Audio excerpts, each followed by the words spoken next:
There are signs of growing global disorder with conflict worsening in Syria, Iraq, Gaza and Ukraine.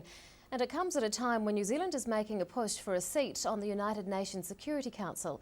International Relations Professor Robert Patman joins us to discuss the situation. Good evening. Good evening, Rebecca. Tell us about the country's bid for the Security Council. Well, we're just 4 months away from the outcome being decided. We're in competition with two other countries for two places, that is Turkey and Spain. So it's New Zealand, Turkey and Spain who are competing for two places. It's called non-permanent places. And the competition is that they're bidding to get the support of other members of the General Assembly. It's 193 states in the UN. So it's tight competition, and New Zealand probably isn't spending as much in trying to win the support of other member states as Turkey and Spain. What do we have to prove to be accepted?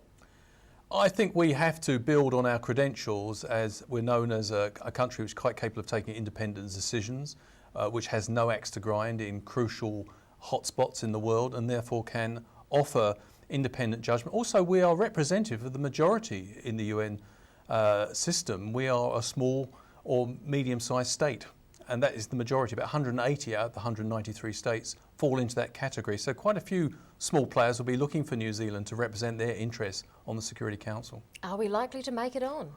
I think we've got a very good chance. I think, however, given the context in which we're bidding, I think the global disorder in some key parts of the world, I think many states will be looking for New Zealand to do something to constrain the veto. This is the system which the permanent 5 members of the Security Council, they have the right to veto any resolution they don't like, which means there's often the UN is paralysed in situations like Syria, Gaza at the moment, the Ukraine, and Iraq, because those hotspots are subject to great powers disagreeing over what to do, and that means the UN does nothing. And I think the New Zealand position has been, we've got to rein in the use of the veto in order so that the UN can be liberated to act more effectively in some of the most dangerous spots in the world. What is John Key doing about it? Well, both Mr McCulley and John Key have said that they want to see the veto constrained. So that message has gone out. They've been talking about it for 2 years.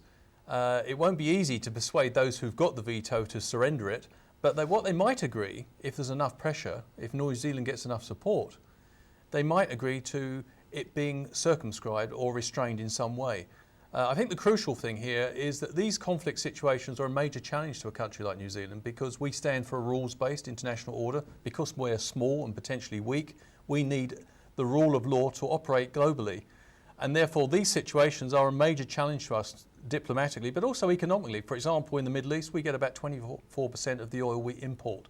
So we do have a big stake in that situation becoming more stable. Is it a bad time to be vying for a seat on this council? Not necessarily. It's not. It is. You know, it's competitive to going up against two big countries like Turkey and Spain. But we have an opportunity to present a distinctive bid, and I think many people are looking for New Zealand to make a distinctive contribution, and we shouldn't underestimate little New Zealand's potential influence. We're widely admired internationally. And I think that we've already showed a propensity to take a stand. We took a stand on non-nuclear defence back in the mid-80s. We took a stand in opposing the US-led invasion of Iraq. So I think people are looking for us to make a stand now. Professor of International Relations, Robert Patman, thank you you so much for your time.